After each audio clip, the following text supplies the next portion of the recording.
A história que segue recorda um filme do ano de 2005 de nome Man to Man, em português, O Elo Perdido. Conta a história de dois pesquisadores que vão para a África para fazer as suas expedições e lá encontram um grupo de pigmeus, levando um casal com eles para a Europa com o objetivo de fazer estudos etnográficos, mas quando chegam lá são encarados com cientistas que não somente querem fazer estudos, como também fazer o uso de certos métodos pouco convencionais, porque acreditam que esses pigmeus podem ser a solução para um elo perdido na evolução do homem ao longo dos anos que já se passaram. Portanto, é uma história muito interessante, pois os pigmeus são submetidos a várias experiências, são colocados no meio de zoológico, relatando o modo de vida animal. Para aquele que estiver interessado nesse filme, eu aconselho a assistir, para que assim possa compreender um pouco mais sobre esta matéria muito crítica atualmente, mas antigamente era dado como moda.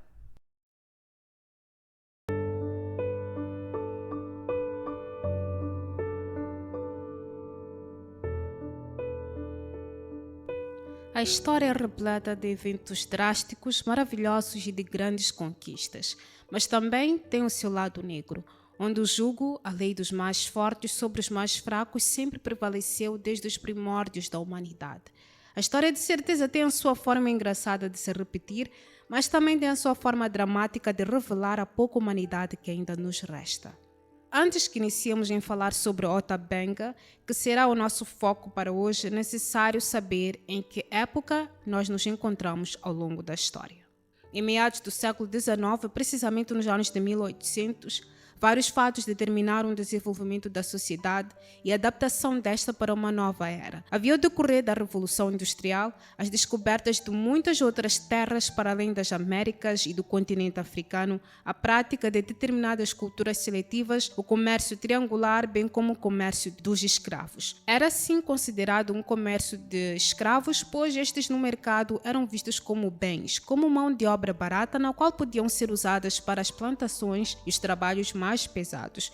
E foi nesta mesma época que não somente isto deu lugar, como também era famoso pelas ruas e grandes avenidas dos Estados Unidos da América e também da Europa, a existência de feiras não comuns, mas feiras cujo objetivo era dispor civilizações humanas pertencentes a outras etnias de diversas partes do mundo, de modo a demonstrar ao público europeu ou até americano, a forma primitiva que estes viviam e o que na verdade era conhecido como um grande passo dessa fase para então a fase da civilização que muitos viviam na época. Estas feiras, de forma mais sarcástica, eram também conhecidos como zoológicos humanos. A descrição destes zoológicos humanos veremos mais adiante. Contudo, apesar de inúmeras histórias mais esquecidas pela sociedade atualmente, existe uma que de certeza capturou a atenção de muitos e também por muitos foi esquecida. Em 1904, Samuel Werner, mais conhecido como sendo ministro de uma igreja presbiteriana, na qual na época era muito conhecida como ponto de partida de vários missionários a viagens para a África e em outras partes do mundo, também começando a exercer o comércio de escravos para fins de estudo etnográfico da cultura africana, fora dado a missão por parte de um também conhecido antropólogo de fazer uma expedição à África com o objetivo de levar determinados indivíduos com características únicas para servirem de objetos de estudo, ao que na época esta atividade muito rendia.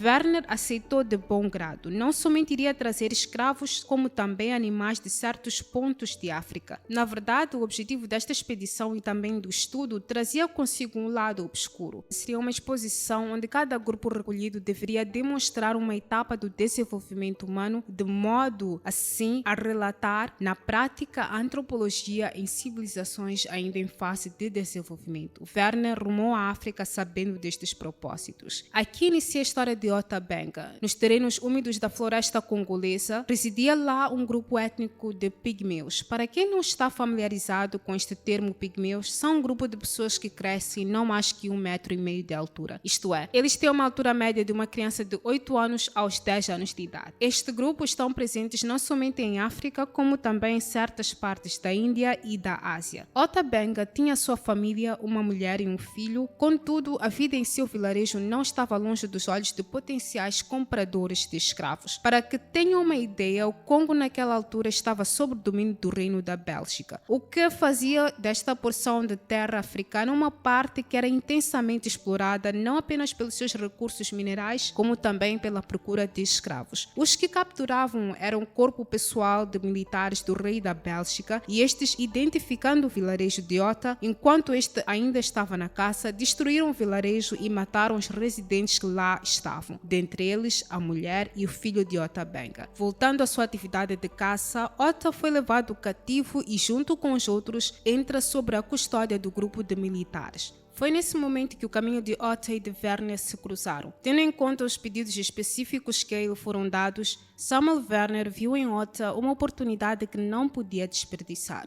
Este então se predispôs em comprar Ota, pelo que após negociações a milícia aceitou. Consigo, Werner levou mais 5 pigmeus do grupo étnico Batwa, de um outro vilarejo, e outros não pigmeus que encontrou ao longo do seu percurso. O objetivo principal era levar o mais variado número de negros de diversas tribos. Rumo aos Estados Unidos da América em St. Louis, Werner e os seus recentes viajantes africanos que com ele estavam foram levados para então integrarem a World's Fair Explorer, na qual daria lugar ainda no ano de 1904. Werner tinha a certeza que o seu achado iria contagiar muitos espectadores, por uma razão muito simples. Ota, diferentemente dos outros, tinha os seus dentes limados de tal forma que assimilavam dentes de um felino. Isto, na sua tribo Mbuti, era uma prática tradicional, o que aos olhos dos espectadores não seria reconhecer isso como uma prática tradicional, mas sim como um homem selvagem. Muitos nomes foram atribuídos a Ota devido ao seu aspecto físico, como por exemplo, de ser o único canibal africano na América. Contudo, era um tanto que estranho atribuir este nome, visto que o próprio Ota, na maioria das vezes, era muito simpático para todo aquele que se aproximava dele. E nessa mesma exposição não estavam somente tribos africanas, mas também tribos nativas da América, e foi com um desses integrantes que Ota criou seu primeiro laço de respeito e simpatia com o Apache, ou também líder índio de nome Jerônimo. Muito rápido, Ota e a tribo Batwa perceberam que as pessoas ficavam espantadas pelo estilo único que eles tinham. Não estavam de certeza habituados em ver pessoas com traços muito característicos, de forma geral, pigmeus. Após a exposição, Werner recebeu uma medalha de ouro pela sua dedicação e também pelo fato de ter mostrado ao público algo único. Este fez a sua viagem de volta para a África com os pigmeus. Mesmo sem ter retornado à sua tribo de origem, Ota tentou fazer a sua vida numa outra região, com a tribo Batwa, e teve até uma nova esposa, mas após um determinado tempo a mulher caiu doente e faleceu. A tribo, enfurecida, expulsou Ota, alegando que ele trouxera consigo uma maldição.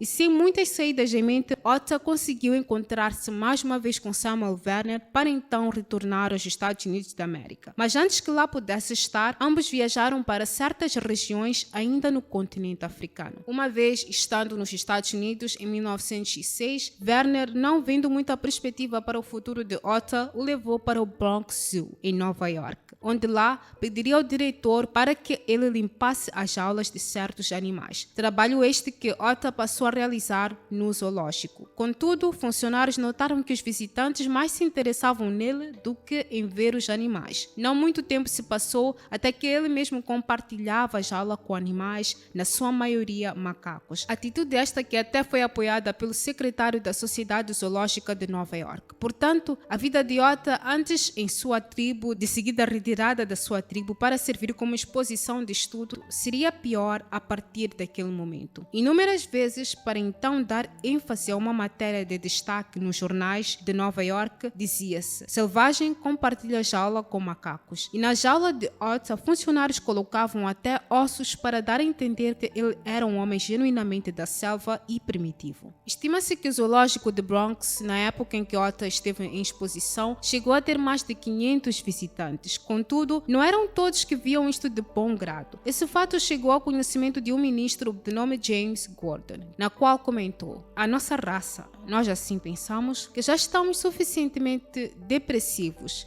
Mesmo sem precisar que se exponha um de nós como macacos, nós pensamos que somos dignos de sermos considerados humanos com almas também. Apesar ainda da existência de racismo em vários estados norte-americanos, muitos concordaram que esse tipo de ação deveria ser cessada e Ota Benga deveria ser retirado das aulas. Assim, ao longo dos meses, o ministro Gordon fez de tudo para que Ota Benga pudesse ser integrado na sociedade americana, uma sociedade ainda muito nova para ele, com seus estranhos e formas de ser ainda intrigantes. Gordon fez questão de arranjar um lar e matriculá-lo numa escola para que ele pudesse ser alfabetizado propriamente. Ota, por um período, trabalhou numa fábrica de tabaco e a vida parecia estar a se recompor. Contudo, ele sentia imensa falta da sua terra de origem e procurou fazer planos até para regressar, mas com o decorrer da Primeira Guerra Mundial, no ano de 1914, tornou-se difícil a ida de navios para a África. Ele viveu os seguintes anos mergulhado em uma profunda depressão.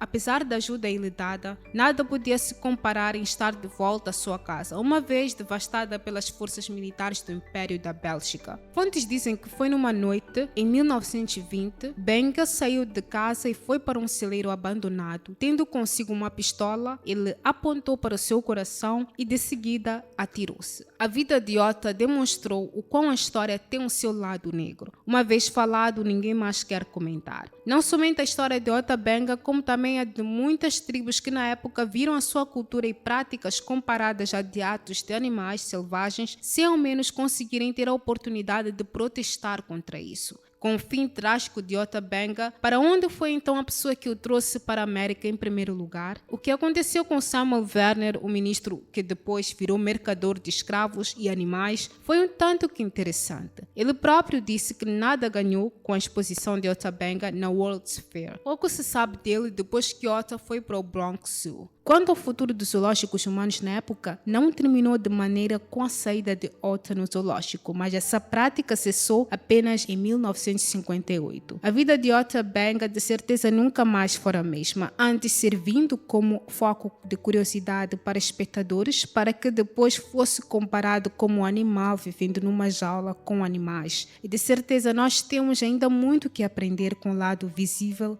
e invisível da história.